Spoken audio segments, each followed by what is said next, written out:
اور کچھ ان کے گھر کی پھوپھی اور چاچیوں نے کہ جاتے ہی مرد پہ روب ڈال دینا، نہیں تو ساری زندگی وہ تم پہ روب ڈالے رکھے گا۔ اور مجھے اس سے کوئی فرق نہیں پڑتا تھا کہ وہ میری بات مانتی ہے یا میں اس کی، مجھے تو بس ایک بیوی چاہیے تھی جو مجھے مل چکی تھی۔ میں نے کہا کہ ٹھیک ہے، جیسا تم چاہو گی ویسا ہی ہوگا۔ میں نے اس کا تحفہ بھی ٹیبل پہ رکھ دیا اور چپ چاپ سو گیا۔ میں ایک ڈھیر عمر مرد تھا، سمجھدار تھا، زمانے کی سختیاں برداشت کی تھیں، 4 بہنوں کی شادیاں کی تھیں، 2 چھوٹے بھائیوں کی شادیاں کی تھیں، ان کے گھر میں بیویاں تھیں، بچے بھی ہو چکے تھے۔ اب میری نہ تو اتنی ہمت تھی اور نہ ہی ایسی فطرت تھی کہ میں کوئی زور زبردستی کرتا، اسی لیے میں خاموش ہو گیا۔ لیکن آہستہ آہستہ عالیہ نے میری محبت کا فائدہ اٹھانا شروع کر دیا۔ صبح صبح ہی تیار ہونے سے بھی انکار کر دیا اور ناشتہ ہی میرے ساتھ بیٹھ کر نہ کیا۔ جب میرا گھر میں کوئی کام نہ تھا تو میں دکان پہ چلا گیا اور دکان پہ پریشان بیٹھا تھا جب دیکھا کہ بالکل سامنے ایک جوان لڑکی کھڑی ہے اور کپڑوں کو حسرت بڑی نظروں سے دیکھ رہی ہے۔ ہمارے بازار میں بھیک مانگنے والی عورتیں بھی بہت آتی تھیں، بار بار بھگانا پڑتا تھا۔ کبھی کوئی بوڑھی عورت ہوتی جو میں اسے کچھ پیسے دے دیتا تھا، لیکن یہ جوان جہاں عورتوں کو میں پیسے نہیں دیتا تھا، میں کہتا تھا کہ جب اللہ نے صحت دی ہے، جوانی دی ہے، تو کوئی اور کام کر لیں، کوئی محنت مزدوری کر لیں۔ لیکن یہ لڑکی پیسے نہیں مانگ رہی تھی، صرف کھڑے ہو کے کپڑوں کو دیکھ رہی تھی۔ میں نے اسے پہلے تو نظر انداز کیا اور پھر میں اسے کہنے لگا کہ کیا چاہیے تمہیں، پر جب میں نے پلٹ کر اس کی طرف دیکھا تو وہ وہاں سے چلی گئی۔ میں واپس گھر آیا تو پہلے دن گھر میں وبال مچا ہوا تھا۔ میری بیوی نے میری ماں سے بدتمیزی کی تھی۔ میری 2 بھابیاں اور بھی تھیں، انہوں نے آج تک میری ماں کے ساتھ زبان نہیں چلائی تھی، اور میری بیوی نے پہلے دن ہی زبان کیا چلائی بلکہ گھر میں ایک برتن بھی توڑ ڈالا۔ مجھے لگا تھا میری بیوی مجھ پر روب جمانے کی کوشش کر رہی ہے، اپنا آپ دکھانا چاہتی ہے، لیکن پھر مجھے ایسے لگنے لگا وہ تو بغاوت پر اتری ہوئی ہے، وہ اس رشتے کو نبھانا نہیں چاہتی، وہ تو بدلہ لے رہی ہے۔ شاید اس بات کا کہ اس کے ماں باپ نے اس کی پسند پر اہمیت نہیں دی، لیکن اس کا بدلہ وہ مجھ سے کیوں لے رہی تھی؟ میں نے اسے پیار سے سمجھایا، میں نے بہت سی ویڈیوز دیکھی تھی، مولویوں کے پیغام اور خطبے سنے تھے کہ عورت کے ساتھ نرمی کا معاملہ کرو، عورت کے ساتھ اچھے طریقے سے پیش آؤ، عورت کے معاملے میں اللہ سے ڈرو۔ اس لیے میں بھی اسے پیار محبت سے سب کچھ سمجھا رہا تھا۔ میں نے کہا کہ دیکھو یہ تمہارا گھر ہے اور اب شادی تو ہماری ہوگی ہے، رہنا تو ہم نے ساتھ ہی ہے۔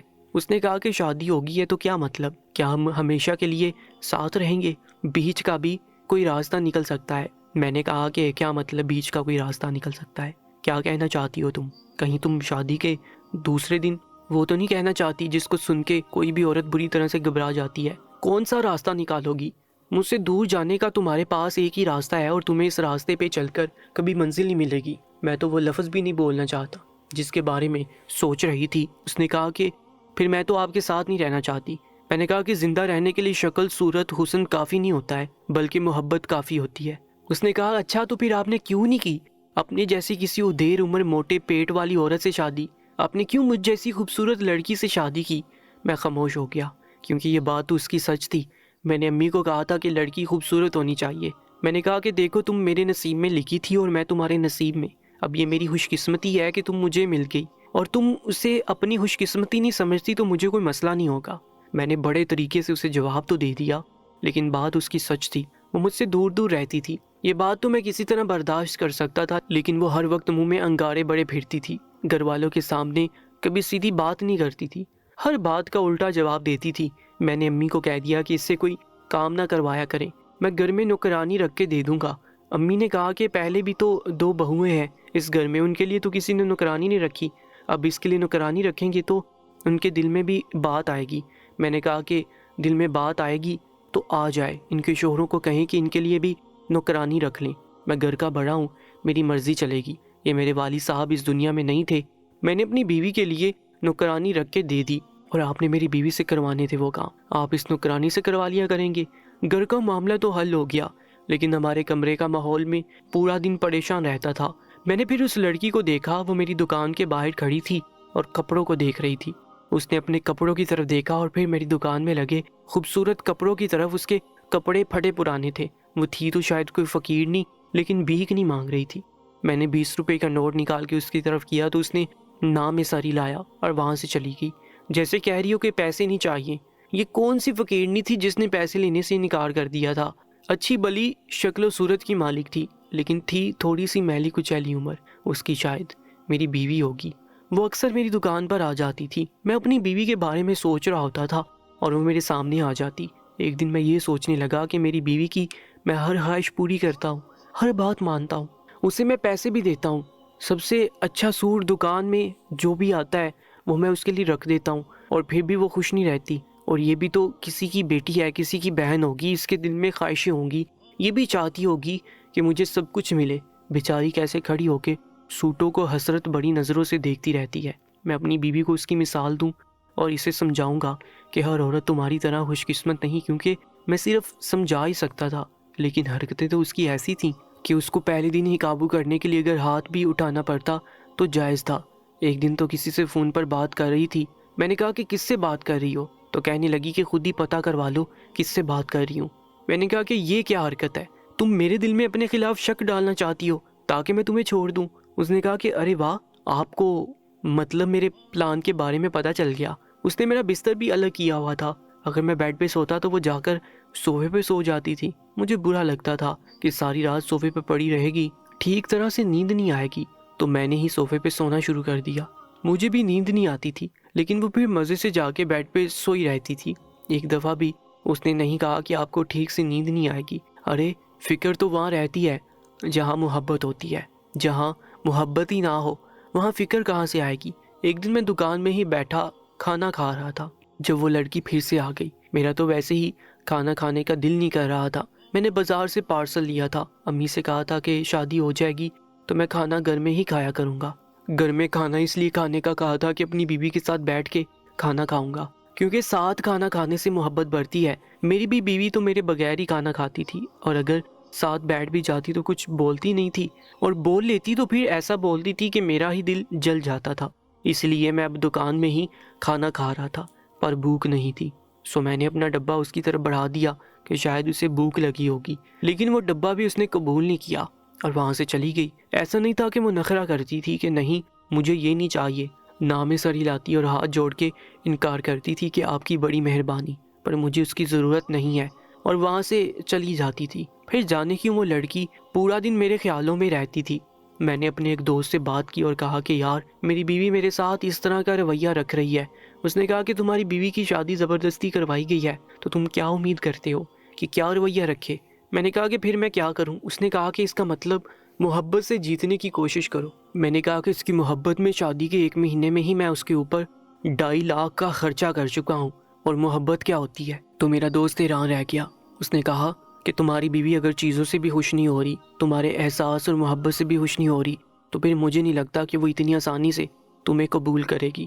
تم اسے اس کے حال پہ چھوڑ دو، اللہ ہی اس کو عقل دے گا۔ میں نے اپنے دوست سے کہا کہ یار تو نے تو بات ہی ختم کر دی، مجھے کوئی مشورہ ہی نہیں دیا۔ اس نے کہا کہ یہ بڑی عجیب چیز ہے، اپنی من پسند چیزوں کے لیے ہی اس کا دل نرم ہوتا ہے، پھر چاہے وہ چیزیں ہوں یا چاہے انسان ہو، اگر تم اس کے دل میں نہیں سما رہے تو پھر دنیا کی کوئی طاقت تمہیں اس کے دل میں جگہ نہیں دلا سکتی۔ دل کا دروازہ ہی ایک واحد دروازہ ہے جس کو صرف کھول کے اندر جایا جا سکتا ہے، توڑ کے نہیں۔ اس لیے تمہیں صبر کرنا ہوگا۔ میں خاموش ہو گیا۔ کسی سے بھی یہ بات کرتا تو مجھے یہی مشورہ دیتا کہ بیوی کے معاملے میں نرمی اختیار کرو، ایک دن اسے تمہاری محبت کا احساس ہو ہی جائے گا، لیکن ابھی تک نہیں ہو رہا تھا۔ میں نے سوچا کہ دنیا کے بڑے بڑے مسئلے لوگ ایک جگہ پر بیٹھ کر حل کرتے ہیں۔ دنیا میں جب بھی کوئی مسئلہ حل ہوا ہے، جنگ سے نہیں بات چیت سے ہی ہوا ہے۔ میری بیوی ہے، میرا حق ہے اس پہ، بات چیت سے ہی کوئی مسئلہ حل ہو جائے گا۔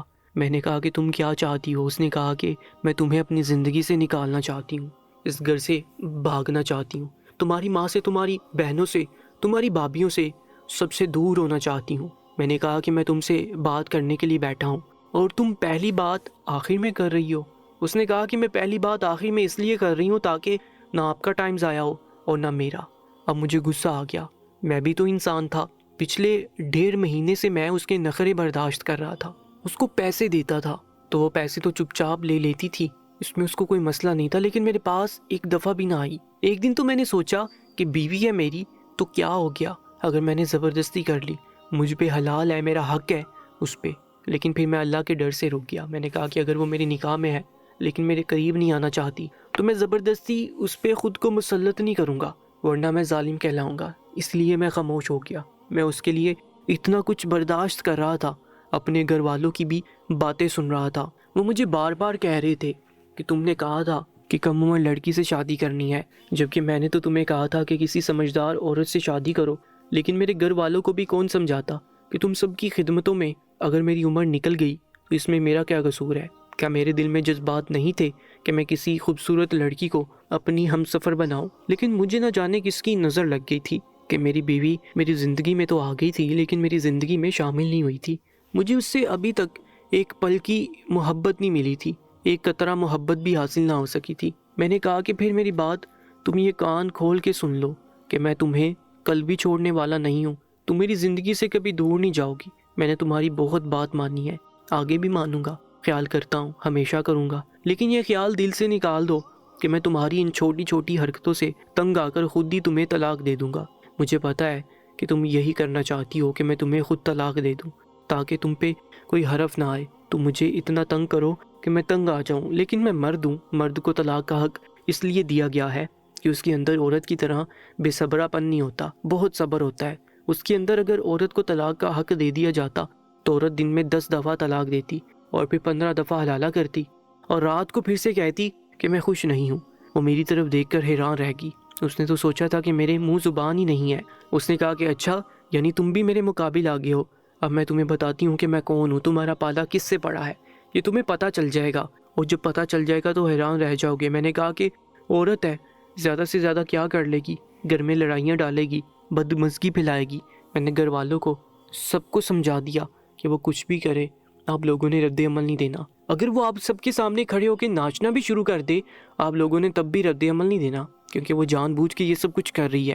میں نے یہ بات صرف اپنی امی اور اپنی بابی کو بتائی تھی، لیکن میری بابی سمجھدار تھی اور اس سے عمر میں بڑی بھی تھی، اس لیے میں نے ان کو بھی یہ بات بتا دی تھی۔ انہوں نے کہا تھا کہ گھر کے ماحول کو سنبھالنا ہمارا کام ہے، تم دکان کو سنبھالو اور زیادہ پریشان ہونے کی ضرورت نہیں ہے۔ لیکن ابھی 10-15 دن گزرے تھے کہ مجھے میری بیوی کے بارے میں یہ پتہ چلا کہ اس نے کسی کے ساتھ چکر چلا رکھا ہے۔ مجھے پتہ تو چل گیا تھا لیکن میں کچھ بولا نہیں۔ میں نے کہا کہ کسی دن آرام سے اس سے بات کروں گا۔ 2 دن بعد میں نے اسے کہا کہ مجھے تمہارے بارے میں ایک بات پتہ چلی ہے۔ اس نے کہا کہ اچھا، پتہ چل گیا آپ کو، یہ تو بہت اچھا ہوا۔ اب اگر آپ بے غیرت مرد نہیں ہیں تو مجھے اپنی زندگی سے نکال دیں، کیونکہ آپ ایسی عورت کو اپنی زندگی میں نہیں رکھ سکتے جو کسی اور سے عشق مشوقی لڑا رہی ہو۔ میں نے کہا کہ یہ بات ٹھیک ہے، میں تم جیسی عورت کو اپنی زندگی میں نہیں رکھ سکتا، لیکن اگر تمہیں کھلا چھوڑ دیا تو تم نہ جانے کیا کیا کرو گی۔ یعنی یہ سب بھی اس نے اس لیے کیا تھا کہ میں اسے غیرت میں آ کر طلاق دے دوں، اور اب وہ میری ضد اور میری انا بن گئی تھی۔ میں طلاق نہیں دینا چاہتا تھا۔ میں دکان پہ آ گیا، آج پھر وہ لڑکی وہاں کھڑی تھی۔ نہ جانے میرے دل میں کیا آیا کہ میں نے پہلے اسے غور سے دیکھا اور اس کے ناپ کا ایک سوٹ ریک سے اتار کے اسے اندر بلایا۔ میں نے کہا کہ یہ لے لو، تم روز ان کپڑوں کو دیکھتی ہو۔ جب اس نے سوٹ کو پکڑا تو مجھے دیکھا کہ آج بھی وہ انکار کر دے گی، کیونکہ وہ ہر چیز لینے سے انکار کر دیتی تھی، لیکن اس نے سوٹ کو لینے سے انکار نہیں کیا۔ میں نے کہا کہ اس کو پہن لو، پر اس کے بعد جو دکان میں ہوا وہ منظر دیکھ کے میں حیران رہ گیا۔ میرا یہ مطلب تو نہیں تھا، میں نے اسے یہ تو نہیں کہا تھا کہ یہیں پہ کپڑے بدلنا شروع کر دو۔ میں پیچھے سے کوئی شاپر لینے گیا کہ اس کو شاپر میں چیز ڈال کے دیتا ہوں، اور سامنے کا منظر دیکھا تو حیران رہ گیا۔ وہ تو وہیں پہ کپڑے بدلنا شروع ہو گئی۔ میں نے جلدی جلدی اس کے اوپر ایک کپڑا ڈال دیا اور اسے کہا کہ یہ کیا کر رہی ہو۔ وہ پھر سے اپنے پرانے والے کپڑے پہننے لگی، لیکن اس سے پہلے جو منظر میں دیکھ چکا تھا وہ دیکھ کر میری آنکھوں میں آنسو آ گئے۔ اس کے جسم پر مار پیٹ کے نشانات تھے، وہ بھی بہت ہی برے۔ وہ کپڑے لے کر وہاں سے چلی گئی، تھوڑی وہ بھی گھبرا گئی، لیکن میں نہ جانے کیوں اس کے پیچھے پیچھے جانے لگا۔ میں دیکھنا چاہتا تھا کہ وہ کہاں جاتی ہے۔ وہ کسی سے بھی بھیک نہیں مانگ رہی تھی، بس ادھر ادھر پھر رہی تھی۔ اس کے بعد وہ ایک چھوٹے سے گھر میں چلی گئی، یہاں پر ایک لمبے سے قد کا آدمی کھڑا تھا اور اس لڑکی کو اس نے دھکا دے کر اندر بھیجا تھا۔ یعنی اس کا رویہ اس کے ساتھ بہت سختی والا تھا، جیسے کسی جانور کو دھکا دیتا ہے، جیسے کہہ رہا ہو کہ کہاں رہ گئی تھی، شاید یہ بیچاری بول نہیں سکتی تھی۔ سامنے ایک دکان والا بیٹھا تھا، میں نے اس سے پوچھا کہ یہ اس کا کیا لگتا ہے؟ اس نے کہا کہ کچھ بھی نہیں لگتا، اس لڑکی کے ماں باپ مر گئے اور یہ اس کا دور کا کزن ہے، اس نے اس لڑکی کو اپنے ساتھ رکھا ہوا ہے اور اس کے ساتھ نکاح بھی نہیں کیا۔ میں نے کہا کہ یہاں پر یہ سب کچھ ہو رہا ہے، ساتھ ہی جامعہ مسجد ہے، آپ لوگوں نے کسی سے شکایت کیوں نہیں کی؟ اس نے کہا کہ ہم کسی کے معاملے میں نہیں بولتے۔ میں گھر آیا تو پتہ چلا کہ میری بیوی نے میری امی کے ساتھ بدتمیزی کی تھی اور جھگڑا ہو گیا تھا، اور اس نے میری امی کو سیڑھیوں سے دھکا دے دیا۔ میری امی کو اسپتال لے کے گئے تھے، ان کی ٹانگ ٹوٹ چکی تھی، میری امی درد سے کرا رہی تھی، اور میرے دماغ میں ایک فیصلہ آ گیا تھا۔ میں سیدھا گھر آیا اور میں نے اپنی بیوی کو طلاق دے دی، لیکن اس کے چہرے پہ کوئی ندامت نہیں تھی، جیسے وہ کامیاب ہو گئی۔ وہ وہاں سے چلی گئی۔ میں نے کہا کہ خبردار، جو یہاں سے کوئی سامان وغیرہ لے کر گئی، جو تمہارا سامان ہے وہ تمہارے گھر پہنچ جائے گا، اس کے علاوہ کسی ایک چیز کو بھی ہاتھ نہیں لگانا، نہیں تو مجھ سے برا کوئی نہیں ہوگا۔ وہ شاید یہ سمجھتی تھی کہ وہ میرے دیے ہوئے سارے قیمتی تحفے بھی اور زیورات بھی ساتھ لے جائے گی، لیکن میں نے ایسا نہیں ہونے دیا۔ وہ وہاں سے نکل گئی۔ میری امی کچھ دن بعد گھر آ گئی۔ ڈاکٹر نے کہا کہ دوبارہ چل سکیں گے، یعنی یہ تو نہیں کہہ سکتے، لیکن ابھی زخم بھرا نہیں ہے۔ میں نے محلے کی سربراہ اور بازار کے تاجروں کے سربراہ کو ساتھ لیا۔ میرا ایک دوست تھا جو کہ ASI تھا، اس کو بھی ساتھ لیا اور اس لڑکی کی مدد کرنے کے لیے لڑکی سے پوچھا گیا کہ وہ شخص کے ساتھ رہنا چاہتی ہے یا نہیں، تو لڑکی نے کہا کہ وہ نہیں رہنا چاہتی۔ وہ بول سکتی تھی لیکن بہت ڈری سہمی رہتی تھی۔ اس شخص کو لڑکی کو اپنے ساتھ زبردستی رکھنے کا کوئی حق نہیں تھا اور لڑکی اس سے نکاح نہیں کرنا چاہتی تھی۔ لڑکی کو پولیس نے بازیاب کروا لیا اور عورتوں کے ایک سینٹر میں چھوڑ دیا۔ 2 ہفتے کے بعد میں نے اسے نکاح کرنے کی پیشکش کی تو سب لوگوں نے میرا ساتھ دیا اور کہا کہ آپ نے بہت اچھا فیصلہ کیا۔ اس لڑکی کا نام ارم ہے، اب وہ میری بیوی ہے، میرے گھر آ چکی ہے۔ وہ میری امی کا بھی خیال کرتی ہے اور گھر کے سارے کام بھی خوش اسلوبی سے کرتی ہے، اور سب سے بڑی بات یہ ہے کہ میرا بہت خیال رکھتی ہے۔ آپ لوگ بتائیں کہ اس سب میں میری کیا غلطی تھی؟ ایک خوبصورت حسین لڑکی کو میں نے پسند کیا، اس کے لیے نوکرانیاں رکھیں، اپنے گھر والوں کے سامنے اس کے لیے بولا، اس کے خرچے اٹھائے، اس کی ہر خواہش پوری کی، لیکن اس نے مجھے بدلے میں کیا دیا؟ پھر تو شاید یہی بہتر تھا کہ میں پہلے کسی ایسی مستحق لڑکی سے شادی کر لیتا، تو میری زندگی میں جو یہ برے 6 مہینے گزرے تھے وہ بھی نہ ہوتے اور میری ماں کی ٹانگ بھی نہ ٹوٹتی۔ اب آپ لوگ یہ بتائیں کہ کیا میں نے یہ فیصلہ ٹھیک لیا یا غلط؟ فیصلہ آپ لوگوں پر چھوڑتا ہوں، لیکن اتنا ضرور کہنا چاہتا ہوں کہ خوبصورتی کے پیچھے جانے سے اچھا ہے کہ انسان کسی ضرورت مند اور مستحق عورت سے ہی نکاح کر لے۔ روزانہ ایک نیا سچا واقعہ سننے کے لیے چینل کو سبسکرائب کر کے ساتھ موجود بیل آئکن پر بھی کلک کر لیجیے گا۔ اپنا بہت زیادہ خیال رکھا کریں۔ انشاءاللہ ملاقات ہوگی ایک نئی کہانی کے ساتھ، تب تک کے لیے اللہ نے کے بعد۔